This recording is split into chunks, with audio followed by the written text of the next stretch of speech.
I really hope that everyone watching this is already familiar with the story, but I fear that that will not be the case. At least 300 migrants on 3 different ships traveling from Senegal to Spain are now missing.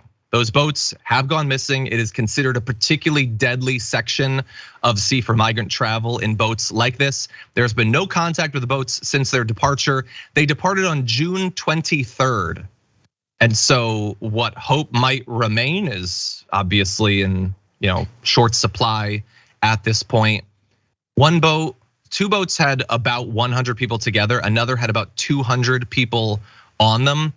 Spain's Maritime Rescue Service said that a plane had spotted a vessel. Obviously, these people have been on the boat for a really long time at this point. Like, the idea that theoretically the amount of supplies that might be on there, it's a devastating story. And the thing is, we know that when the Titanic Submersible thing was going around, there was a devastating loss of a ship where many, many people lost their lives. And one would think that at least would force, not forever with the state of our media, but like briefly, that people would sort of open up their mind a little bit and feel like maybe forced to at least pretend to care about things that they don't necessarily care that much or didn't previously.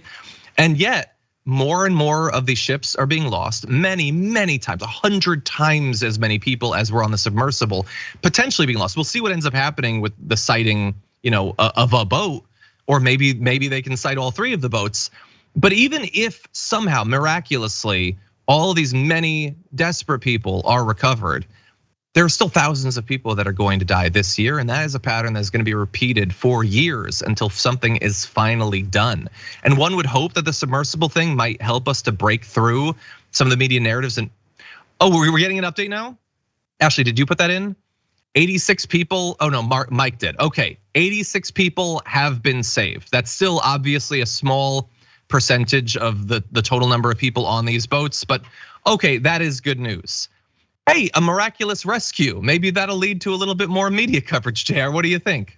I mean, as long as there's a camera, I guess, then maybe they can see it. It looks all heroic. But the thing is, they have to determine whether or not people would be happy to see that. And look, we've been conditioning our society to hate anyone who's looking to escape a worse condition if they come from particular countries, because we've been told by many of our politicians that they're coming to steal your jobs, your life, your money, your children, all these other things. So there's the hate baked into it. By the way, there's slurs for certain folks based off of these kind of very dangerous voyages. This is the response we have for people who are less fortunate. But when we talked about the submarine that went down, there was people making fun of it, but those people doing it, there was a lot of pushback going, yo, this is real life humans. But which humans do we actually value? I think it's been illustrated, man. Yeah, 100%. Well, here's the tragic reality. While the media has often failed on these sorts of issues, tragically, they will have more opportunities. There's always time, hopefully, to develop the next time, tragically, people are lost in this way. Anyway, great work to the people who helped save them. Hopefully, there will still be consideration, aid, after they've been saved. For more political news breakdowns, interviews, stories of activism, and me trying my hardest to care about the occasional big celebrity news story, subscribe to our YouTube channel at youtube.com/The Damage Report. And you can ring the bell wherever it is so you don't miss anything.